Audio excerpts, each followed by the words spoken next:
Welcome to Beyond Business Podcast. Saya Franky Wijaya dari BNI Pioneer.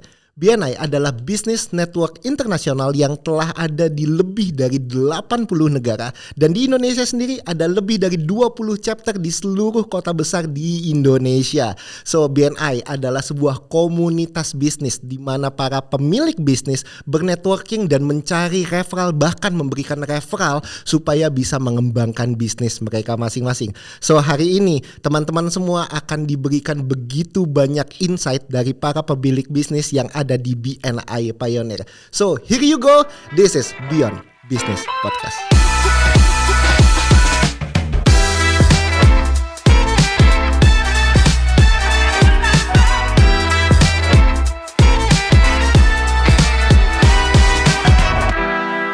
Halo, gimana kabarnya semuanya?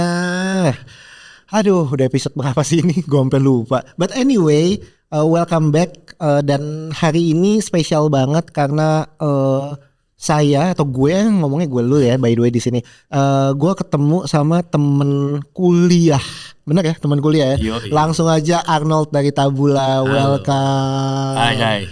Sama-sama lulusan psikologi ya, sama-sama menggeluti dunia yang orang lain pikir itu kayaknya jurusan buat orang gila ya. Dan abstrak ya. Dan abstrak.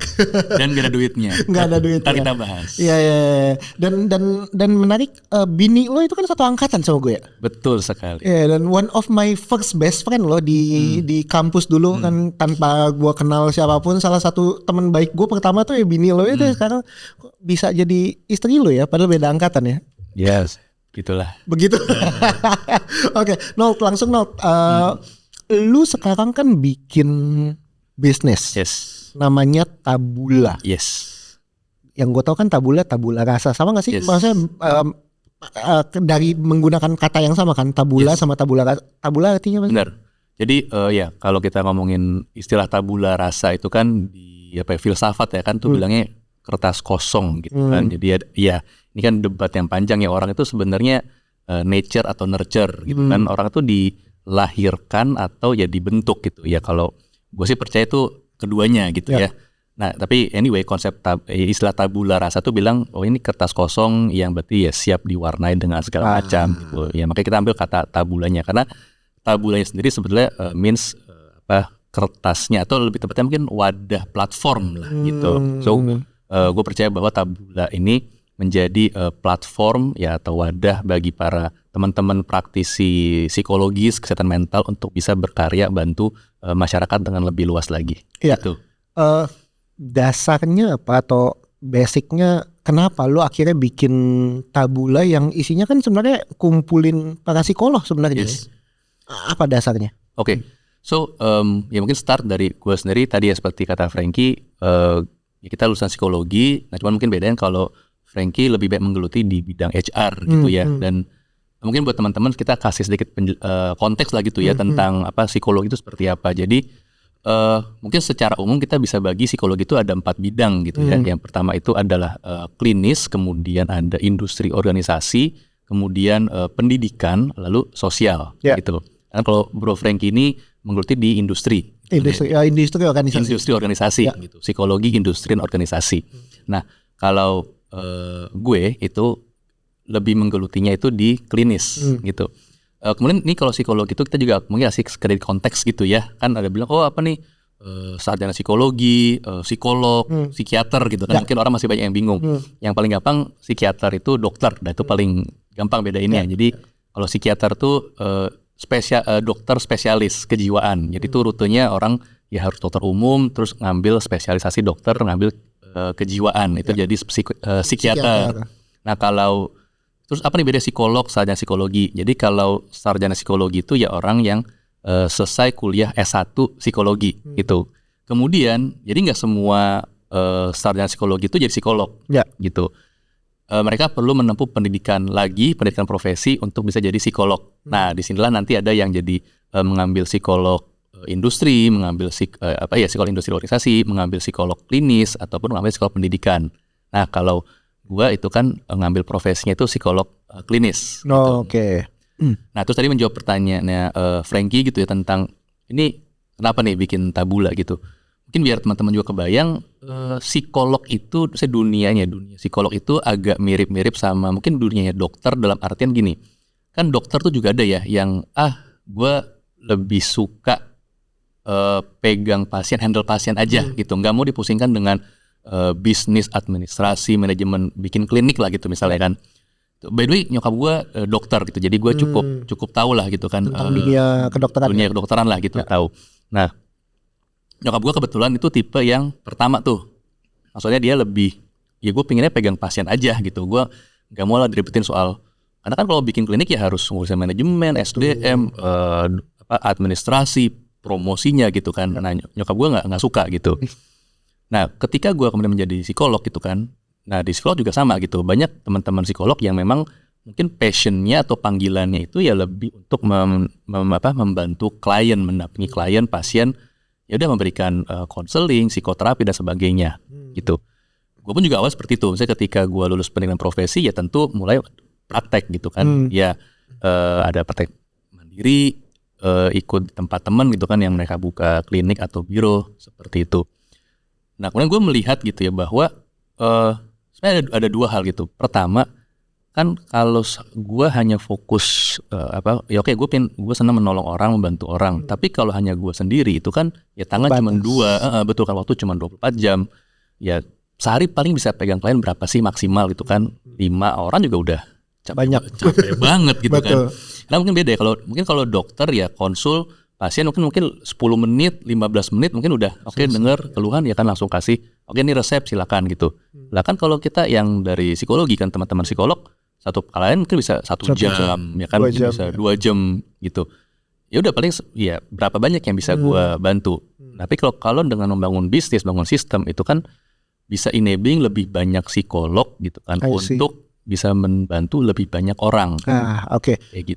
Sebenarnya kan yang gue tahu memang Tabula itu platform. Kita kan ke sana. Tapi dianggap sama nggak sih dengan Tabula itu as a biro? Oke. Itu pertanyaan menarik banget. Sebenarnya kalau dari pengalaman gue sih melihat istilah kayak biro atau klinik atau platform itu agak interchangeable ya. Ya mungkin kalau klinik lebih spesifik karena klinik berarti kan hitungannya fasilitas layanan kesehatan ya, vaskes gitu ya, harus ada dokter dan sebagainya. Tapi kalau bicara biro gitu, mungkin tidak semua orang yang di luar dunia psikologi juga aware gitu ya, familiar dengan istilah biro gitu. Makanya biro, konsultan, platform, mungkin kalau di dunia psikologi ini ya masih mirip lah masih istilahnya. Mirip ya.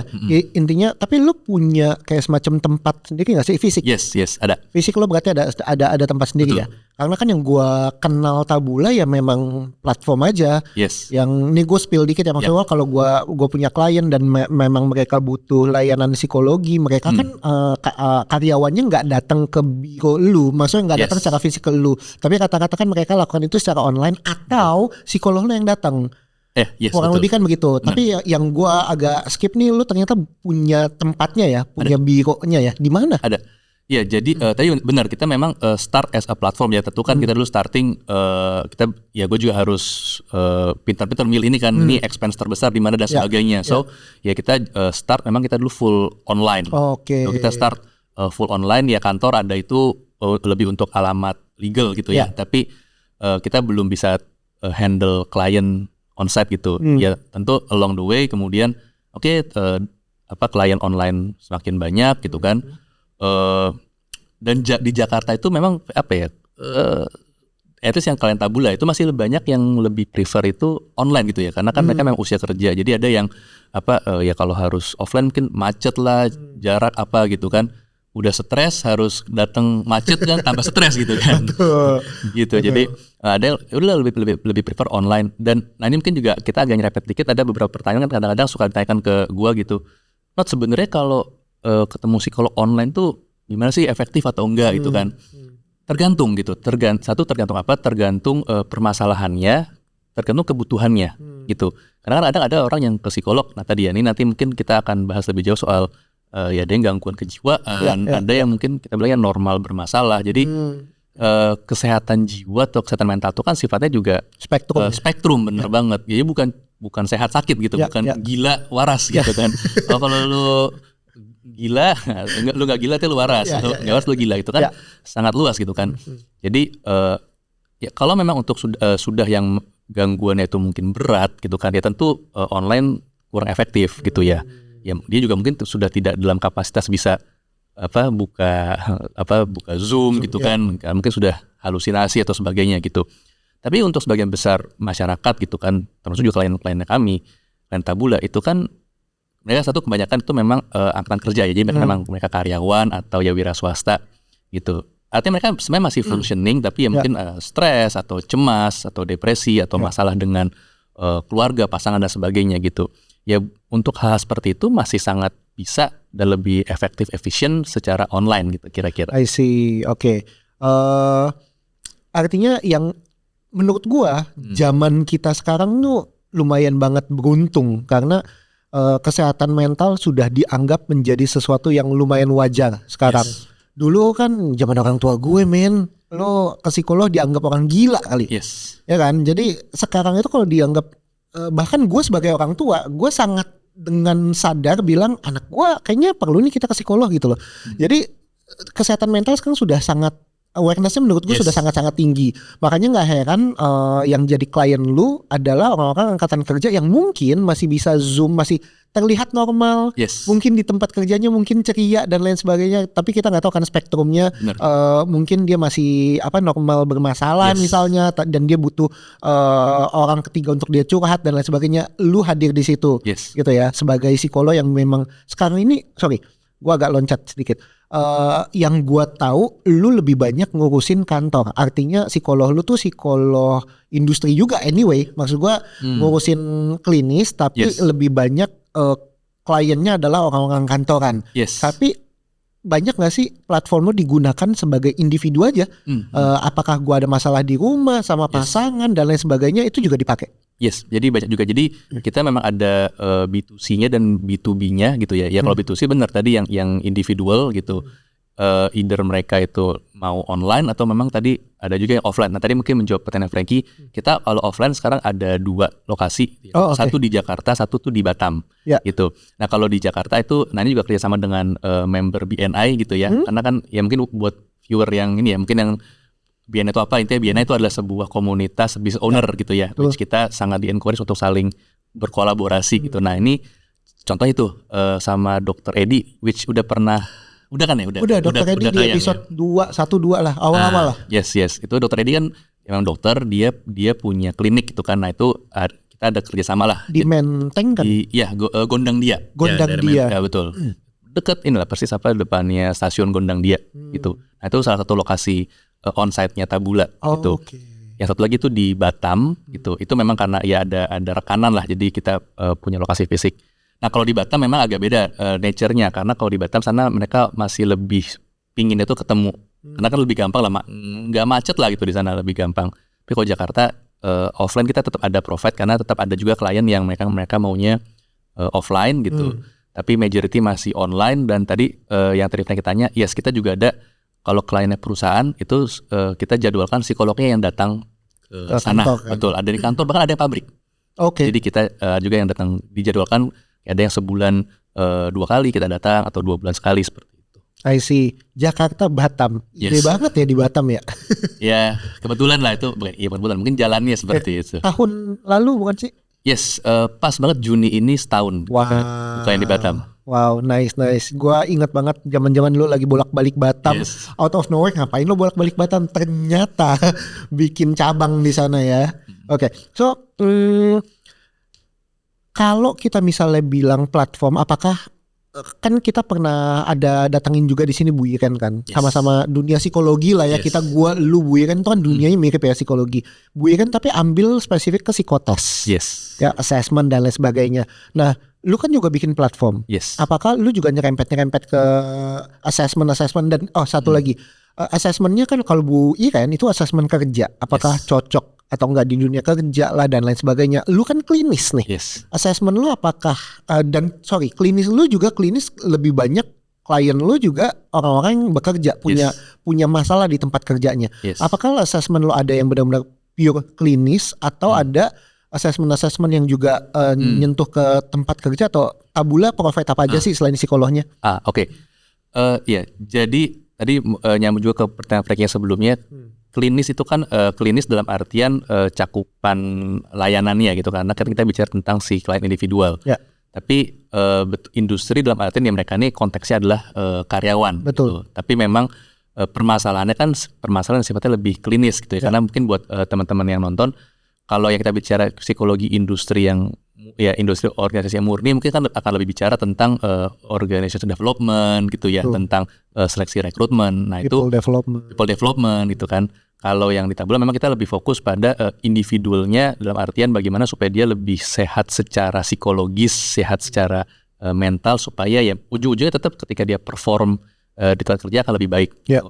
Karena kita juga sering banget dengar dari cerita beberapa klien, bahkan pernah juga adalah member BNI share itu tentang timnya gitu kan, bahwa nih anak gue bilang, tim gue ini gitu, tim gue ini sebenarnya pinter, jadi kalau ditanya gitu product knowledge itu sebenarnya bisa gitu. Kalau kondisinya lagi santai, tapi ketika misalnya lagi under pressure, lagi apa, itu bisa belepotan, lupa gitu. Jadi, nah itu kan menunjukkan bahwa aspeknya itu bukan masalah knowledge-nya semata gitu kan, tapi ya setelah digali-gali mungkin yang bisa gue share sedikit di sini cuman ya Tata ini ada kaitan dengan masa kecil dari si yang bersangkutan gitu. Tata dia sama orang tua itu dari dulu ini ya, mohon maaf, sering digoblok-goblokin, sering dibanding-bandingin. Jadi dia tuh ketika ketemu figur otoritas tuh jadi takut gitu. Jadi takut salah gitu. Jadi sangat-sangat hati-hati, tapi yang jadi ngomong ragu-ragu terus jadi berantakan, bubar gitu. Nah, itu kan berarti something yang ya perlu dibantu gitu kan. Bagaimana supaya dia bisa lihat satu, ini kalau ngomong sama atasan, ini bukan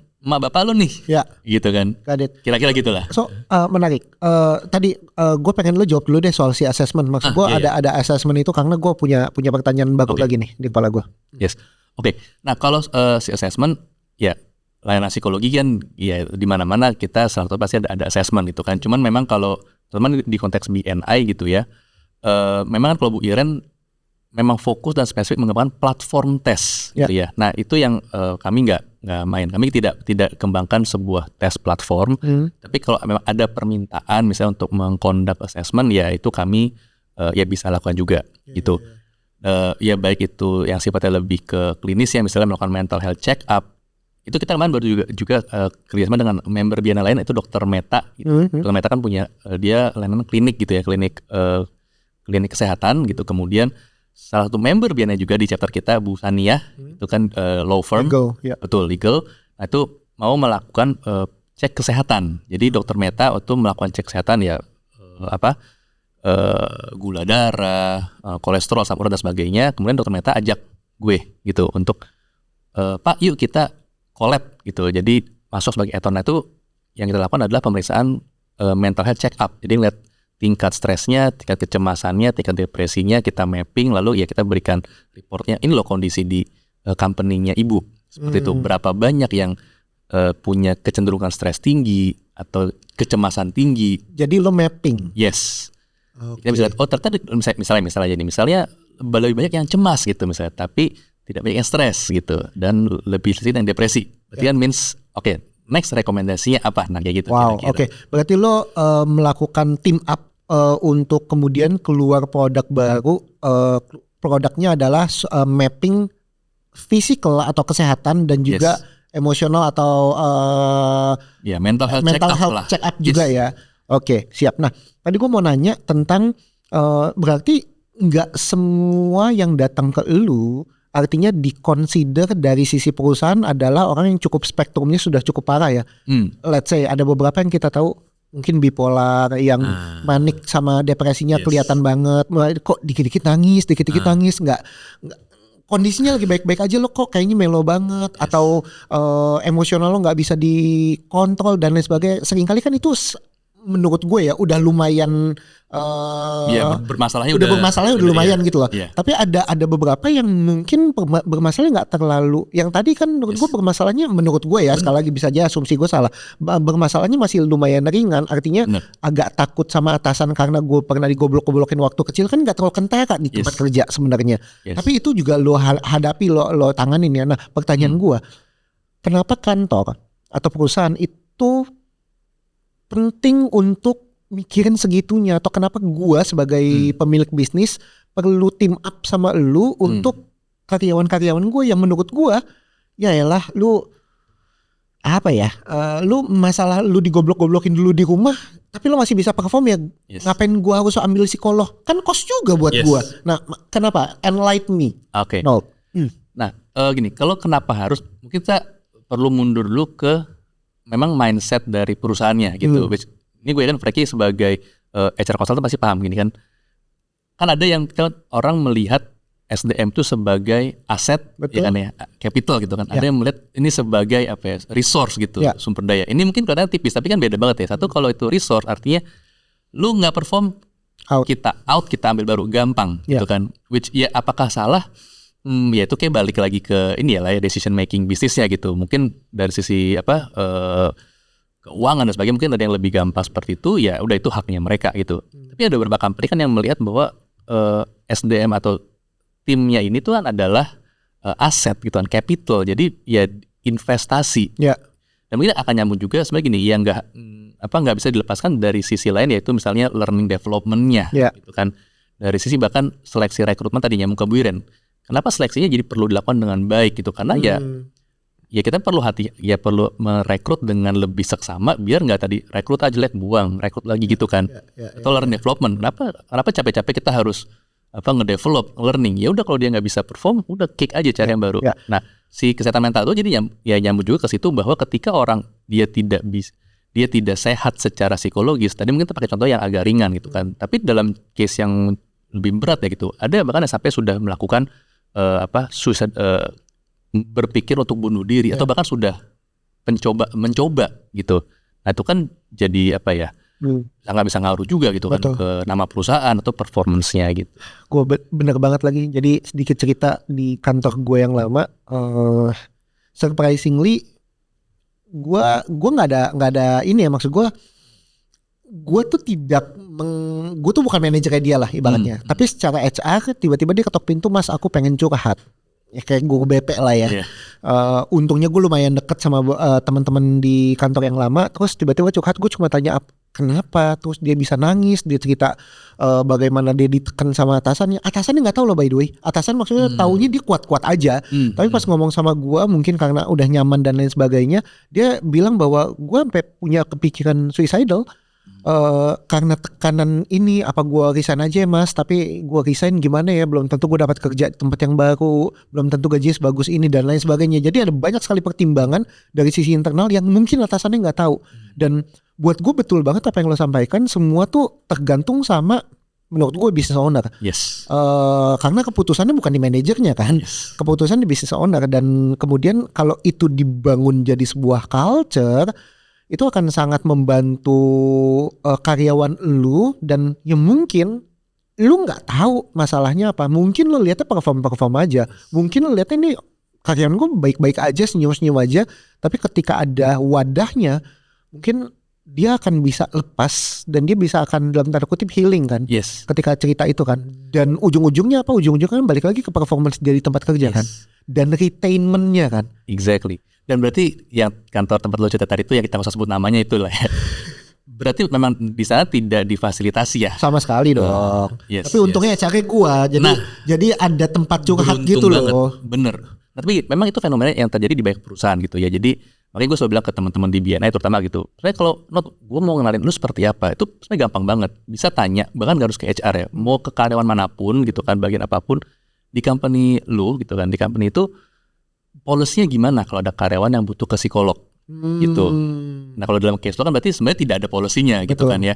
Kebetulan dia beruntung ketemu HR-nya lu gitu kan. Jadi ya pas kan, tapi juga tidak semua HR seperti lu kan. Ada yang datang cuma kayak, aduh ini kan bukan kerjaan gue.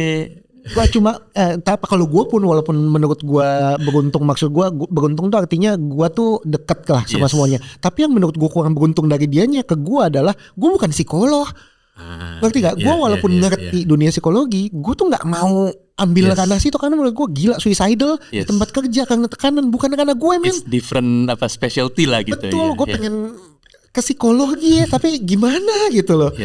Gitu ya. Tapi anyway, ya itu ya yang lo butuhin sebenarnya. Ya pada akhirnya mau business owner, manager atau orang sekalipun, mau tahu tentang dunia psikolog, gue pengen cerita kemana, sebenarnya bisa kontak Tabula ya. True.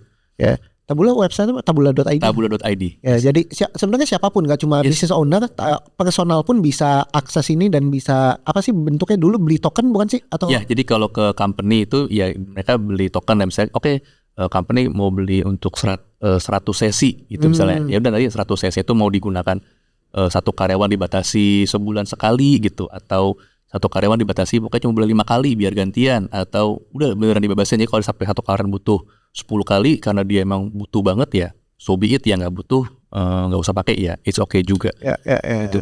Dan mungkin juga satu lagi selain ya itu kan ini mungkin tidak semua company juga udah willing untuk spend atau invest lah gitu ya, invest seperti itu.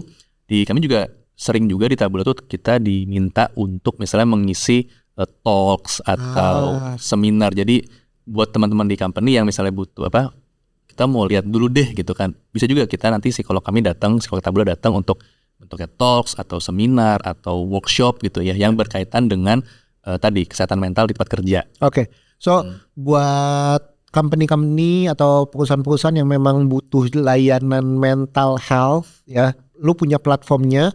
Tapi kalau gue kayaknya nggak dulu deh untuk platformnya, tapi gue pengen ada beberapa workshop misalnya, atau satu workshop aja ngomongin soal mental health untuk buka pemikiran mereka. Dari kalian, dari Tabula sebenarnya juga bisa ya. Oke, siap. We run over time, tapi gue pengen bahas sedikit soal kita ada di sini kan ada satu platform namanya BNI. Ya. Lu gue yang ngajak juga, bukan gue yang ngajak. No. Gue nggak ngajak lu. Lu nanya gue. Karena gue taruh di sosial media gue soal BNI, lu tanya gue BNI ada di Indonesia. Apa sih waktu itu lo udah kenal Ivan Misner duluan atau BNI duluan kan ya? Iya, nggak kenal, tapi saya pernah baca bukunya Ivan Misner, tahu lah tahu bahwa ada nama BNI gitu. Itu gue baca bukunya, ketemu lah bukunya Ivan Misner itu kayak 2014 gitu. Jadi memang belum ada di Indonesia gitu kan. Tahun itu memang belum ada. Ya lu lama terus story lihat lu nge-storyin, wah ada, ya udah memang ya it just meant to be.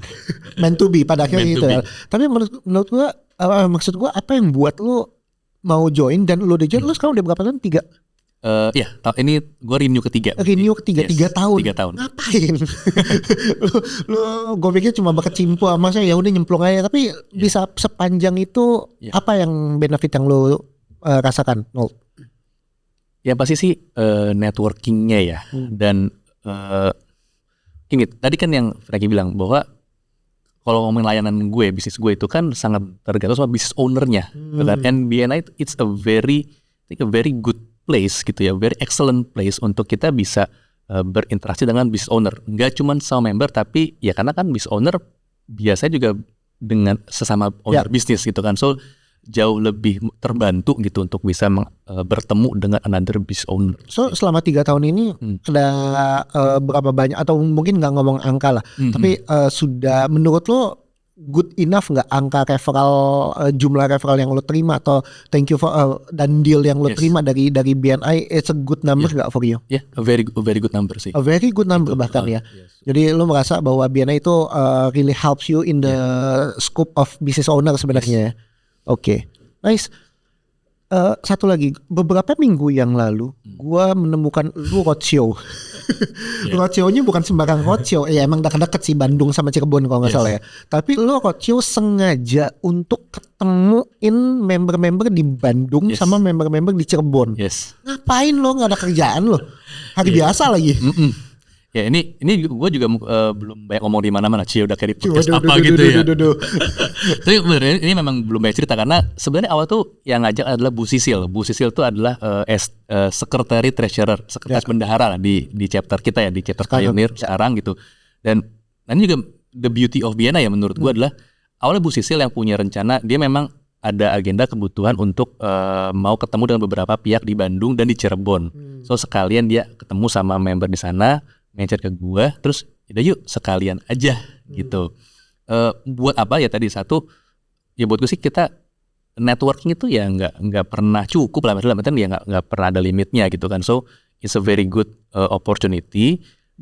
Tapi juga lebih dari itu ya, gue juga memikirkan kepentingannya chapter gitu dalam artian ya di kita bisa support member-member di Pioneer gitu kan yang mereka mungkin bisa dapat referral dari chapter-chapter di Bandung ataupun di Victory gitu kan, atau sebaliknya kita bisa support mereka yang memang mereka mau ke Jakarta, yuk kita connectin gitu lah. Jadi intinya sih connecting people lah gitu.